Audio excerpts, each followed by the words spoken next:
Once upon a time, in a small cottage at the edge of a quiet village, there lived an old woman and her husband. Their cottage was warm and cozy, with ivy climbing the walls and the smell of firewood always drifting from the chimney. Though the couple was kind and hard-working, they were very lonely, for they had no children to fill their home with laughter. One chilly winter morning, the old woman decided to bake something special. "I will make a gingerbread man," she said to herself, smiling as she tied her apron. "Even if he cannot talk, he will keep us company for a while." She mixed flour, sugar, butter, ginger, and cinnamon, humming softly as she worked. Carefully, she rolled the dough flat and shaped it into the figure of a little man. She gave him raisin eyes, a bright cherry nose, and buttons made of shiny currants. When she was finished, she placed him gently into the oven. As the gingerbread baked, the kitchen filled with a warm, spicy scent. But something magical was happening inside the oven, something the old woman could never have imagined. Suddenly, crack! The oven door flew open. Out jumped the gingerbread man, fresh and golden brown, with his icing smile shining brightly. Before the old woman could even gasp, the gingerbread man leaped onto the floor and ran straight for the open door. "Stop! Stop!" cried the old woman, dropping her spoon. But the gingerbread man laughed and called out, "Run, run as fast as you can. You can't catch me. I'm the gingerbread man." The old woman chased him out of the cottage, her slippers flapping against the ground. Soon, the old man heard the noise and joined the chase. But the gingerbread man was quick, his little legs pumping as fast as they could carry him. He ran down the dusty road and past the garden fence, laughing all the way.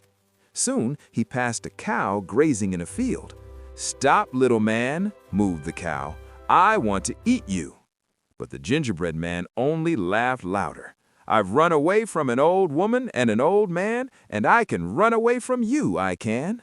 And off he ran, singing, "Run, run as fast as you can. You can't catch me. I'm the gingerbread man." Next, he ran past a horse pulling a cart. "Stop," neighed the horse. "You look delicious." But the gingerbread man darted past him, calling out the same proud rhyme. The old woman, the old man, the cow, and the horse all followed behind, but none could keep up.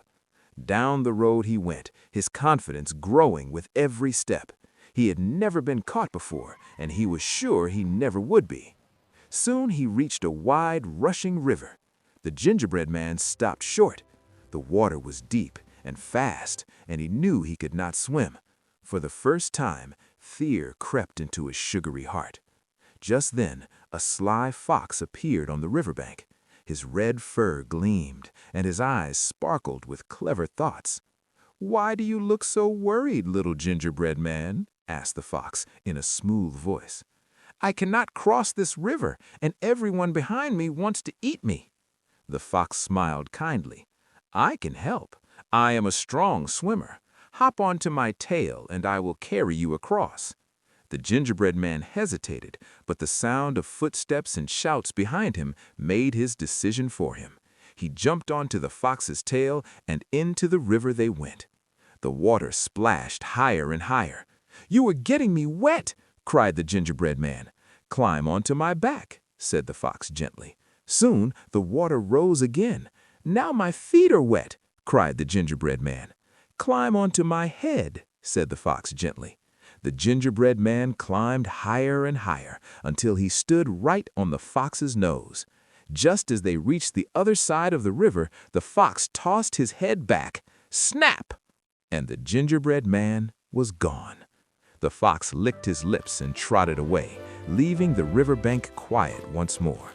The old woman and the others arrived too late and could only sigh sadly as they realized what had happened. And so ended the tale of the gingerbread man. Fast, clever, and proud, but not clever enough in the end.